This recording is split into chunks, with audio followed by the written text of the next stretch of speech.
స్వర్ణోదయ దీప్తిం అఖిల భువన చైతన్య ప్రసారం.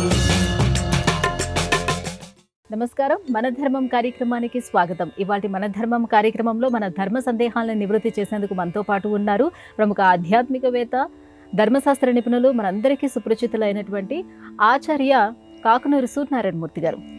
గురుగారు నమస్కారం. నమస్కారం అమ్మా. గురుగారు, ఆశౌచ నియమాలు అంటే ఏమిటి? ఎన్ని విధాలు ఈ నియమాలు ఉన్నాయి? అలాగే ఈ నియమాలు పాటించకపోతే ఏమవుతుంది? శుచి అంటే పవిత్రత, శుభ్రత. శుచిగా ఉన్నారు, శుభ్రంగా ఉన్నారు. ఏ విధమైన శుభ్రత? శారీరకపరమైనది మాత్రమే. మరి మానసికం? అక్కడ ఏర్పడేదే ఆశౌచ నిర్ణయ విధి. అద్భుతమైన గ్రంథం ఇది. ఆశౌచ విధి నిర్ణయ చంద్రిక ఆ గ్రంథం పేరు. ఎవరో బంధువులు వైకుంఠానికి వెళ్ళిపోయారు, మరణించారు. ఆ బంధువుకు సంబంధించిన బ్రతికి ఉన్నటువంటి మిగతా వారంతా వారి వారి బాంధవ్య దూరాల మేరకు, కొడుకు కావచ్చు దగ్గరి బంధం, మేనల్లుడు కావచ్చు కొంచెం దూరం బంధం, జ్ఞాతి కావచ్చు మరికొంచెం దూరం బంధం, ఇలా ఆ బంధాలకు అనుకూలంగా ఒకరోజు, రోజున్నర, 3 రోజులు, 10 రోజులు, సంవత్సర కాలం, ఇలా ఆ గతించిన వారికై వీరు పాటించే కొన్ని నియమాలు ఆశౌచ విధి నిర్ణయ చంద్రిక చెబుతుంది. ఇది మరణించిన వారి విషయం. ఇది ఒక విధమైన ఆశౌచం. రెండవది, ఎవరింట్లోనైనా ఎవరైనా జన్మించారు, పుట్టారు, జాతాశౌచము అని ఆ శౌచానికి ఉండేటటువంటి పేరు. ఇది రెండవది. ఇది కూడా ఇంతకు ముందులాగానే మరణాశౌచం ఎలా ఉంటుందో అలాగే అయినప్పటికీ శుభం కాబట్టి అంత పాటింపులు ఉండవు. ఇది కూడా ఆశౌచమే. మూడవ విధమైన ఆశౌచము గ్రహణ సమయములు. గ్రహణ సమయం ఆశౌచ నియమం అని చెప్పాలి. ఎంతసేపు ఉంటే అంతసేపు. 4వ నియమం మహిళలకు సంబంధించిన మాసిక నెలసరికి సంబంధించిన నియమం.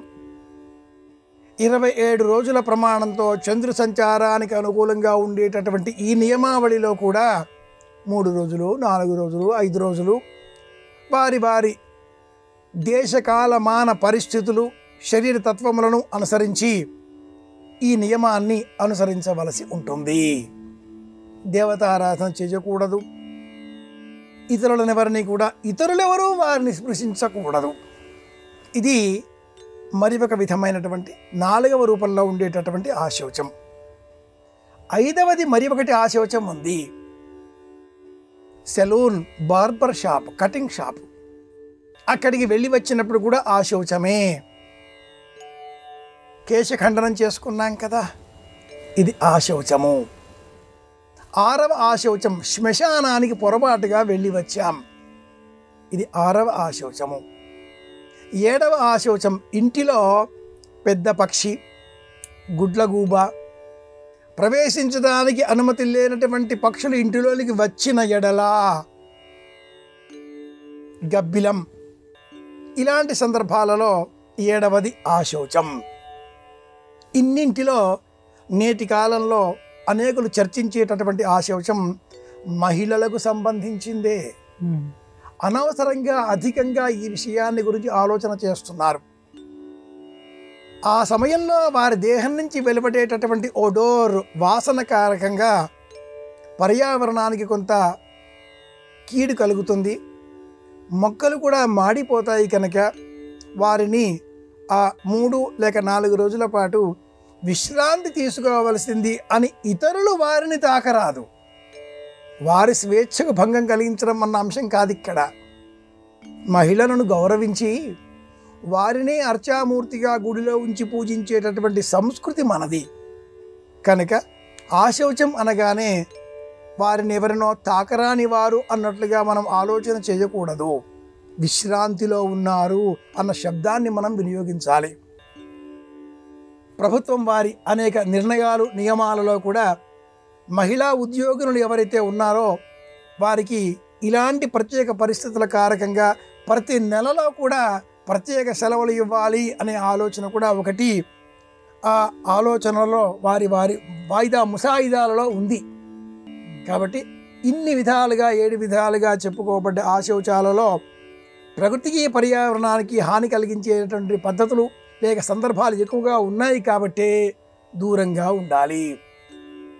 మరణాశౌచము, జాతాశౌచము, గ్రహణ ఆశౌచము, మహిళలకు సంబంధించిన మాసిక నియమావళితో కూడుకున్న ఆశౌచము, శ్మశాన సందర్శన ఆశౌచము, పశుపక్ష్యాదులు గృహములో చేరిన కారకంగా ఏర్పడిన స్థల ఆశౌచము.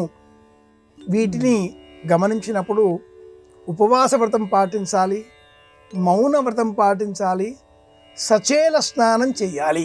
ఏ దుస్తులు ధరించి ఉన్నారో ఆ దుస్తులతో స్నానం చేయాలి. ఈ 3 పాటిస్తే పరిహారం అంటుంది శాస్త్రం. గురుగారు, కొంతమంది కూర్చున్నప్పుడు నించున్నప్పుడు కూడా అదే పనిగా కాళ్ళు ఊపుతూ ఉంటారు. ఇదేమైనా దోషమా? శకున శాస్త్రం ఏం చెప్తుంది? శాస్త్రం ఇది వ్యాధి అంటుంది. వ్యాధికారకంగా వచ్చేదే దోషం. ఆ దోషానికి కారణం శాస్త్రంగా మనం చెప్పినప్పుడు శకున శాస్త్రంలో ఒక ప్రత్యేక అంశం అవుతుంది. కాళ్ళు ఊపడం ఒక దోషం. మనలో ఉండేటటువంటి అభద్రత, ఇన్సెక్యూర్ ఫీలింగ్ అంటూ ఉంటాం. ఆ కారకంగా అదే పనిగా అదేదో బట్టలు కుట్టే మిషన్ అలా తొక్కుతూ నడిపిస్తూ ఉన్నట్లుగా కొందరు కాళ్ళని అదే పనిగా కదుపుతూ ఉంటారు. చాంచల్యమైన మనస్సుకు ఇది సూచన. శారీరకపరమైన రుగ్మతకు ఇది మరి ఒక ప్రతీక.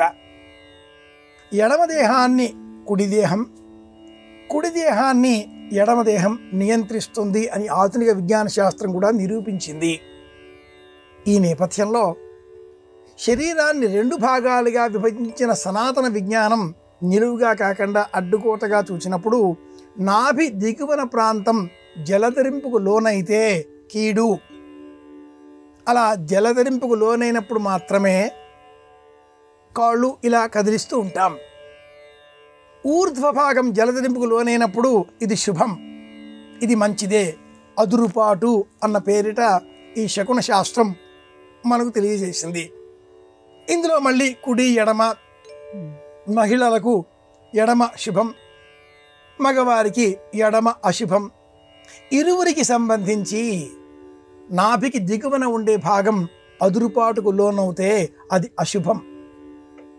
ఈ కాళ్ళు ఇలా కదిలించేటటువంటి దోషం ఇలా వ్యాధికారకంగా శాస్త్రం చెబుతుంది. కాలిపైన మరి ఒక కాలు ఇలా పైన వేసుకొని కూడా దక్షిణామూర్తి వలె, సాయినాథ గురువు వలె కూర్చోకూడదు. ఇది కూడా శాస్త్రం ఒక దోషంగా తెలియజేసింది.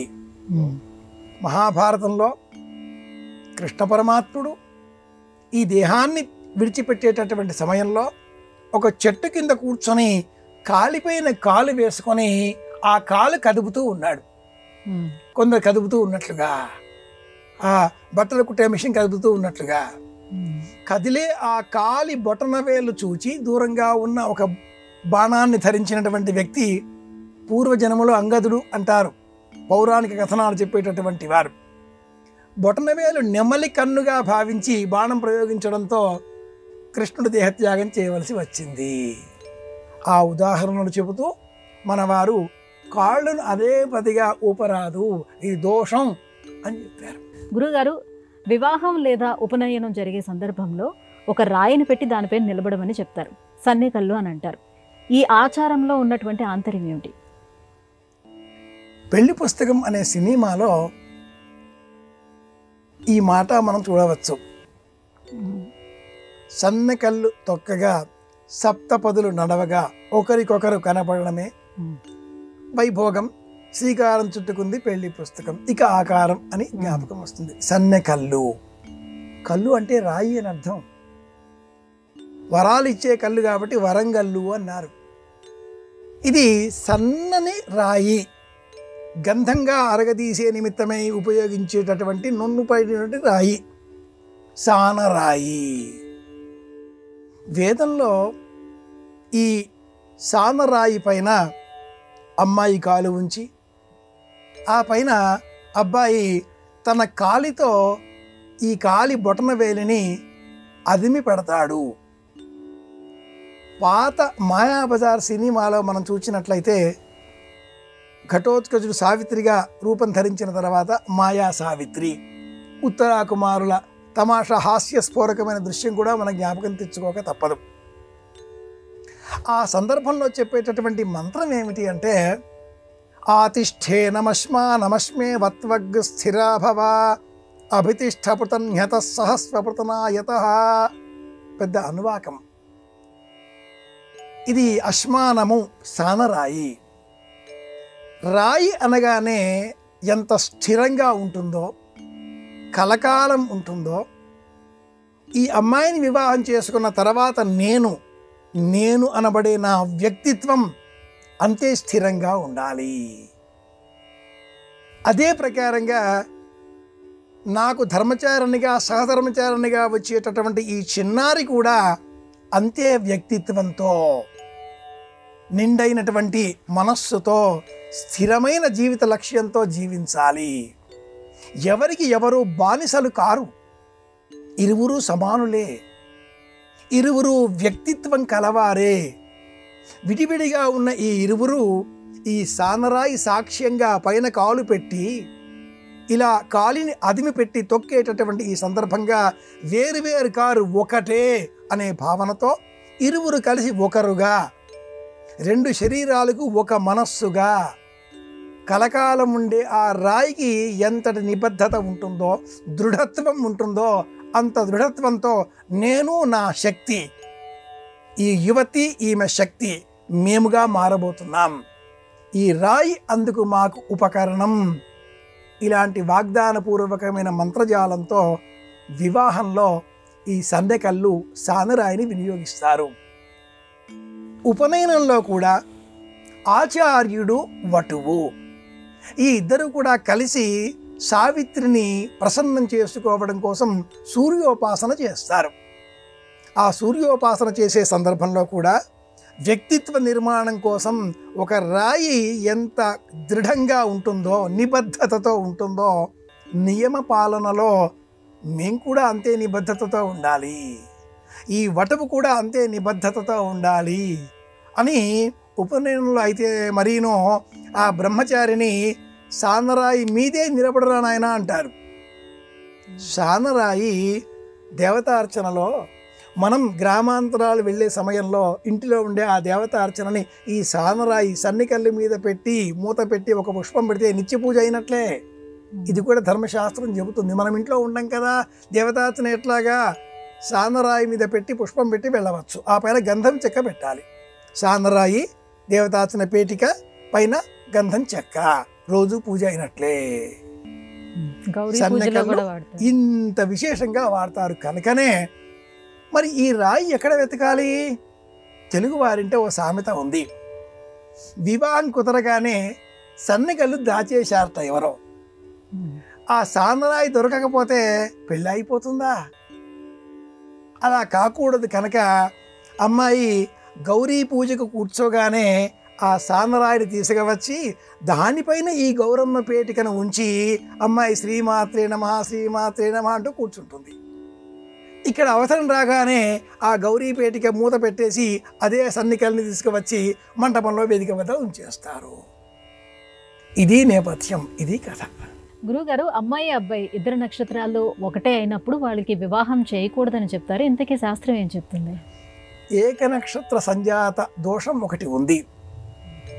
అన్ని నక్షత్రాల వారికి ఈ ఏక నక్షత్ర విషయం అన్నప్పుడు కొన్ని నక్షత్రాలకు మట్టుకి మాత్రమే మినహాయింపు ఉంది. స్వభావరీత్యా కొన్ని నక్షత్రాలు శాంతి స్వభావాన్ని కలిగి ఉంటాయి.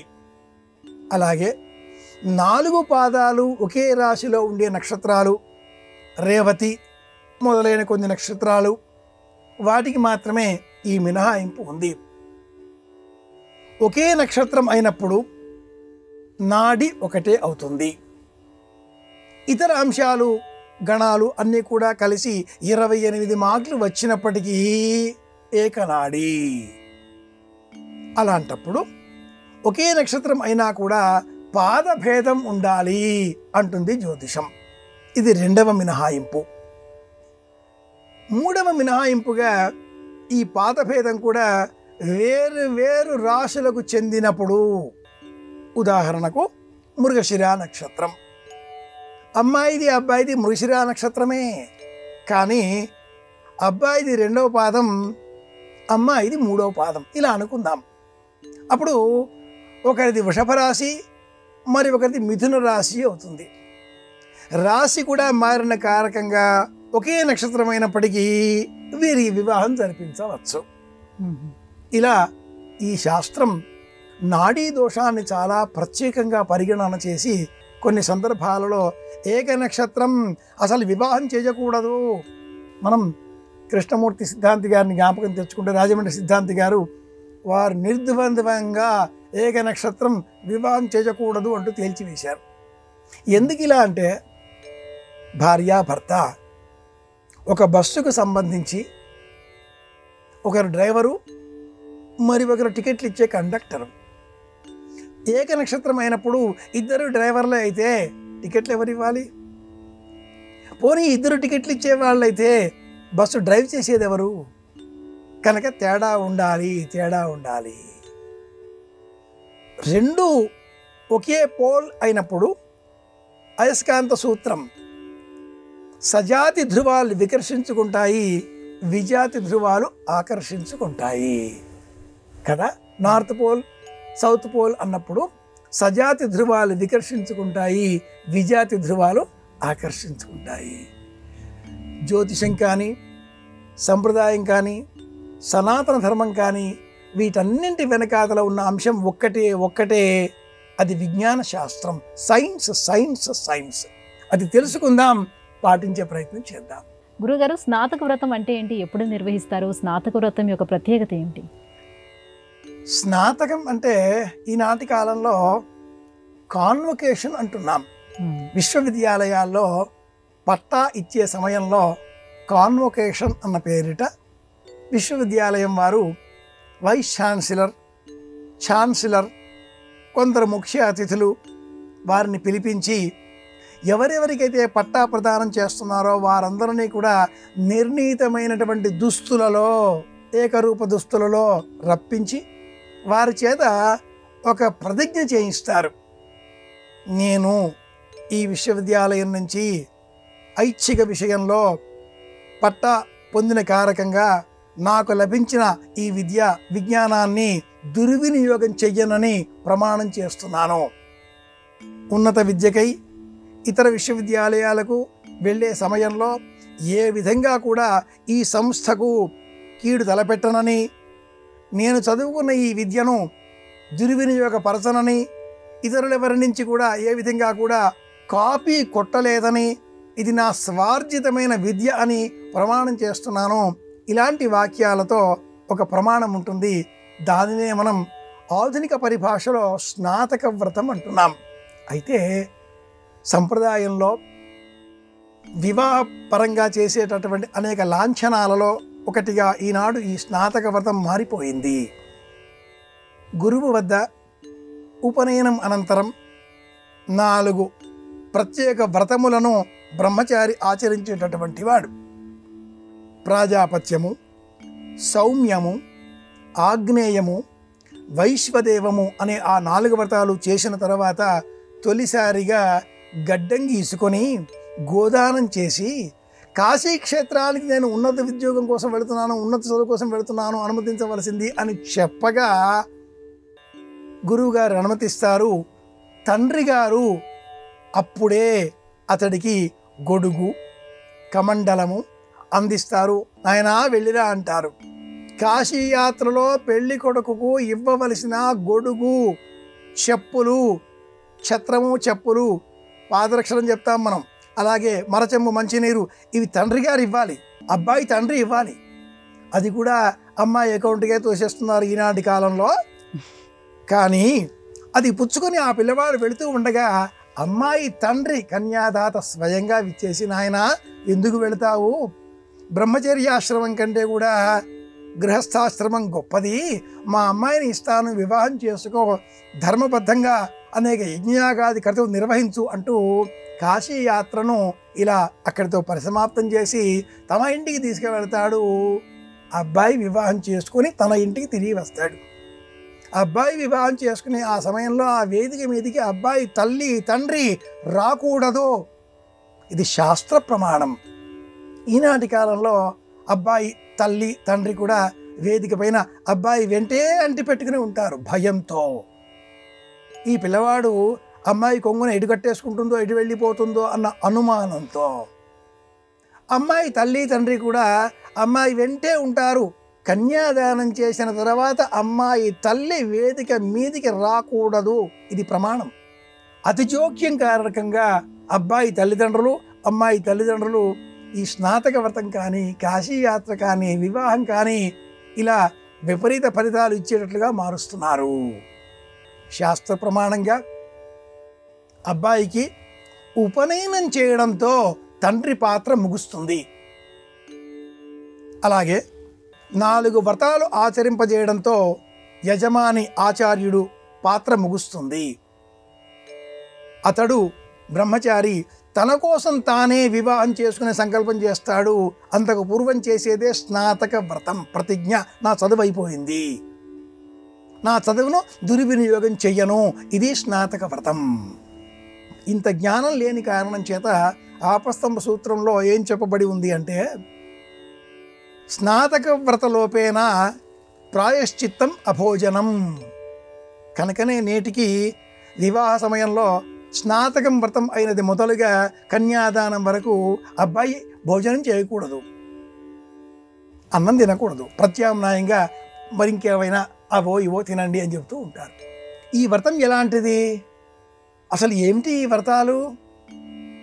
గర్భాధానము, సీమంతము, పుగుంసవనము, జాతకర్మ, నామకర్మ, అన్నప్రాశన, చౌల, ఉపనయన, 8వ సంస్కారం ఉపనయనం. మనిషి జీవించకంటే పూర్వమే ఈ సంస్కారాలు ప్రారంభమై మరణించిన తర్వాత కూడా ఈ సంస్కారాలు కొనసాగింపులో ఉంటాయి.